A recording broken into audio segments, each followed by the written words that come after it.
ese byagenda bite uvuye mu gihugu cyawe ukajya ahantu utazi aho buri wese akubonamo nk'umunyamahanga, hanyuma ukaza ukahura n'abantu bashaka kukugira nabi.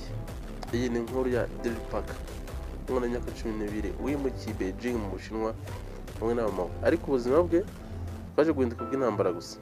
Ariko se ninde wamufashije guhinduka umurwanyi ukomeye? Reka twinjiye muri filime Karate Kid 2010.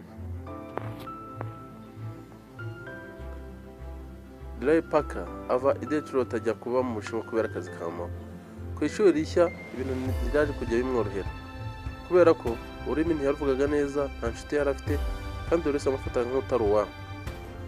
Yaje guhura n'umukobwa witwa Mei Ying, ariko ibyo byateye ishyari umusore witwa Cheng wari umuhanga cyane muri Kung Fu. Cheng n'inshuti ze bagiye bamugirira ishyari.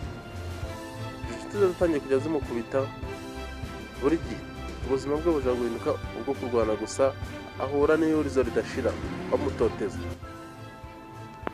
Umunsi umwe Daryl yaje gukubitwa bikabije, ariko akizwa n'umusaza w'umukozi wo kubungabunga inyubako witwa Mr. Han.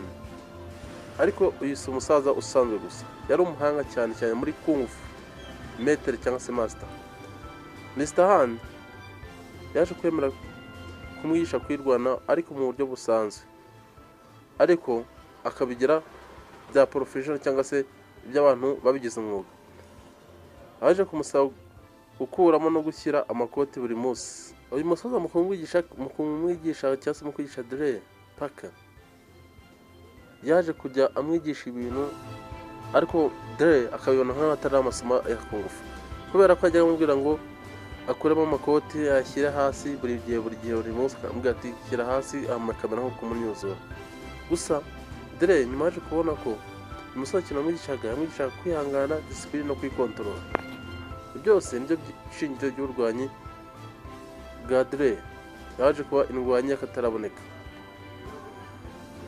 Daryl aza kubona ko Mr. Han afite agahinda gakomeye cyane. Umuryango we wari wapfuye mu mpanuka y'imodoka, bituma ahora yibuka amateka waje. Nibwo Daryl yaje kumenya ko Kung Fu atari gukubita gusa, nibyo gukira igikomere cyo mu mutima no mu mutwe.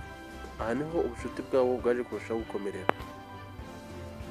Daryl yaje kwemera kwitabira irushanwa rikomeye rya Kung Fu, aho yagombaga guhangana na Cheng umurushaga imbaraga n'ubunararibonye kandi akaba yaramwiyenzaga ubuzima busanzwe.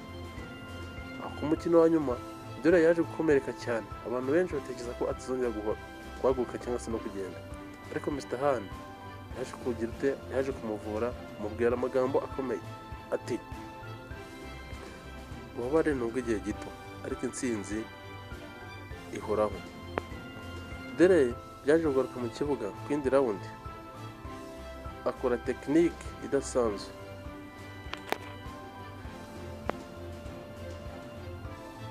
Akubita Cheng mu mutwe n'ikirenge. Abantu bose bariyamira baraserebura. Daryl yabatsindiye icyubahiro gusa. Ese kubera kino filime twibaza cyangwa se tureba yakunzwe cyane kurushaho, ni ukubera ko iyi filime yakinwe na Jaden Smith na Jackie Chan mu nshingano z'ingenzi. Ino filime yatwaye amafaranga agera kuri miliyoni 40 z'amadolari, ariko yaje kwinjiza arenga miliyoni 359 ku isi yose.